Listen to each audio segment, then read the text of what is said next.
प्यारे बच्चों, ज़रा तसव्वुर करें, अगर फज्र की नमाज के दौरान अचानक मस्जिद में रखी हुई एक खाट बोलने लगे, तो क्या होगा?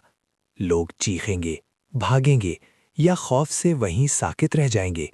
ये कोई डरावनी कहानी नहीं, बल्कि एक सच्चा वाक़या है, जो सुनकर पूरा गांव लरज़ गया था।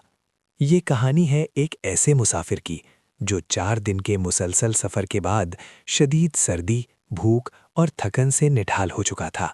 जब वो एक सुनसान गांव में दाखिल हुआ, तो चारों तरफ खामोशी थी। सिर्फ ठंडी हवा के झोंके उसकी थकन और बढ़ा रहे थे।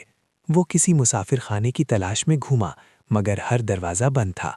आखिरकार उसकी नज़र मस्जिद के बाहर रखी एक पुरानी खाट पर पड़ी। वो दिल में बोला, बस थोड़ी देर लेट जाता हूँ, जैसे ही मस्जिद खुलने वाला आएगा उठ जाऊंगा। मगर थकन इतनी ज्यादा थी कि लेटते ही उसकी आंख लग गई।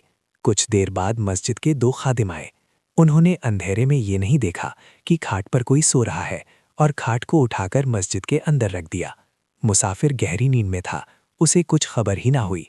कुछ ही देर में फजर की अजान गूंजती है। हय्या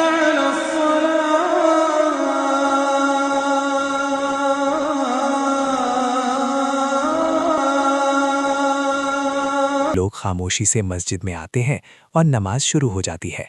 नमाज के दौरान चंद नमाजी महसूस करते हैं कि खाट हल्की सी हिल रही है और खर्राटों जैसी आवाज आ रही है। सब सोचते हैं शायद वहम हो, मगर अचानक खाट दोबारा हिलती है। इस बार आवाज साफ सुनाई देती है। मस्जिद में खौफ फैल जाता है, मगर कोई नमाज तोड़ने की हिम्मत नहीं करता। इसी लम्हे खाट के अंदर सोए मुसाफिर की आंख खुलती है। वो गर्दन बाहर निकालता है और कहता है, अरे, नमाज हो गई, मुझे उठा जाते। बस ये जुमला सुनना था और मस्जिद में भगदड़ मच गई। किसी को लगा खाट बोल पड़ी, किसी को भूत नजर आया, कोई जूता छोड़कर भागा तो कोई टोपी। मुसाफिर खुद भी घबरा गया। वो फौरन नीचे उतरा और सबको बताया कि वो कोई भूत नहीं, बल्कि एक आम इंसान और मुसाफिर है। जब हकीकत सामने आई तो खौफ हंसी में बदल गया। इमाम साहब ने दुआ दी और गांव वालों ने उसे गर्म चाय पिलाई। यूं एक थका हुआ मुसाफिर अनजाने में पूरे गांव के लिए एक यादगार और सबक आमोज लम्हा बन गया।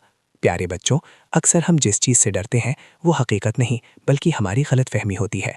अब आप बताएं, अगर आप इस मस्जिद में होते तो क्या आप नमाज मुकम्मल करते या डर के मारे भाग जाते? कमेंट में ज़रूर बताएं। वीडियो पसंद आए तो लाइक करें और मज़ीद दिलचस्प कहानियों के लिए चैनल सब्सक्राइब करें।